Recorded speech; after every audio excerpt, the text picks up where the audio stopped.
មានបងប្អូនមេណាធ្លាប់ជួបបញ្ហាដូចខ្ញុំអត់ម៉ូតូនេះមួយហុយផ្សែងតិចធ្វើអត់បាត់ហុយសោះរៀបម៉ាស៊ីនរើម៉ាស៊ីនសៃសមីធ្វើនិយាយទៅសៃស្តាប់អីដូរធ្វើស្តាប់ទៅអីមកស្អាតហើយនៅតែហុយផ្សែងទៀតដំបងខ្ញុំរៀបម៉ាស៊ីនហើយទៅឲ្យក្មួយវាទិញសាំងកន្លះលីត្រយកមកដាក់សាកមើលដល់ពេលបើឆេះឃើញហុយផ្សែងចឹងម្ដងខ្ញុំសង្ស័យខាងប៊ីស្តុងថាច់វាឆ្កូតឬមួយក៏សមីវាមានផ្លូវសម្ោចដល់ពេលដោះមកឃើញថាកវ៉ាត់វាតែហោងតិចមែនអញ្ចឹងខ្ញុំបោះកវ៉ាត់អាចារ្យចោលទៅទិញកវ៉ាត់ថ្មីផ្លោះម្លេចយកមកឆាបហើយដាក់ចូលដល់ពេលបើឆេះនៅតែហុយផ្សែងដដែលបងប្អូនដល់ពេលហុយផ្សែងខ្ញុំដោះកន្លះទៀតខ្ញុំដោះកន្លះមើលខ្វើសប៉ាមើល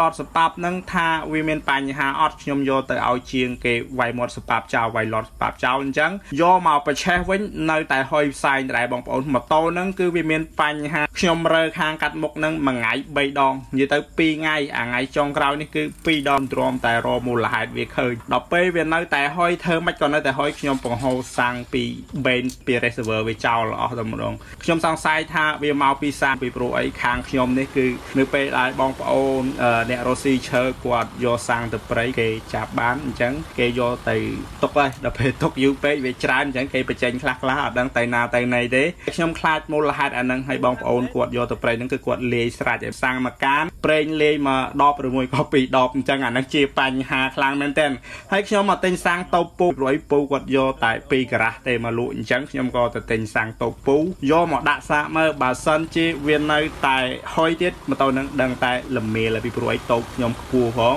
និយាយទៅជម្រៅប្រហែលជា3-4ម៉ែត្រដែរបងប្អូនបាននៅទៅហុយទៀតដឹងតែល្មៀលទៅដល់ក្រោមហីតែជាក់ស្ដែងនៅពេលដែលខ្ញុំដាក់សាំងហ្នឹងហើយបង្ហូរសាំងអាចារ្យចោលអស់ដាក់សាំងថ្មីបងប្អូនចាំទស្សនាខ្ញុំបង្ហាញប្រាប់នេះលើកទី1របស់ខ្ញុំមិនដែលខ្ញុំជួបបញ្ហាបែបហ្នឹងព្រោះវាគឺចំណាយពេល2ថ្ងៃរួមតែឃើញខ្ញុំសង្ស័យវ៉ាត់ផងធ្វើសប៉ាផងសង្ស័យឡតសប៉ាផងសង្ស័យច្រើនមែនទែនខ្ញុំដោះមើលអស់លីងម្ដងជា2ដងតែលទ្ធផលចុងក្រោយបងប្អូនមិនគួរឲ្យជឿសោះអាហ្នឹងគឺជាកំហុសដ៏ធ្ងន់មែនទែនហ្នឹងឯងលើកទី1ក្នុងឆាកជីវិតឲ្យតាំងពីចេះធ្វើម៉ូតូមកជួបបញ្ហាបែបហ្នឹងពេលដែលដាក់សាំងថ្មីដាក់មួយជើងឆេះវារៀងហុយផ្សែងដំបងបន្តិចដោយសារតែជាតិសាំងវានៅជាប់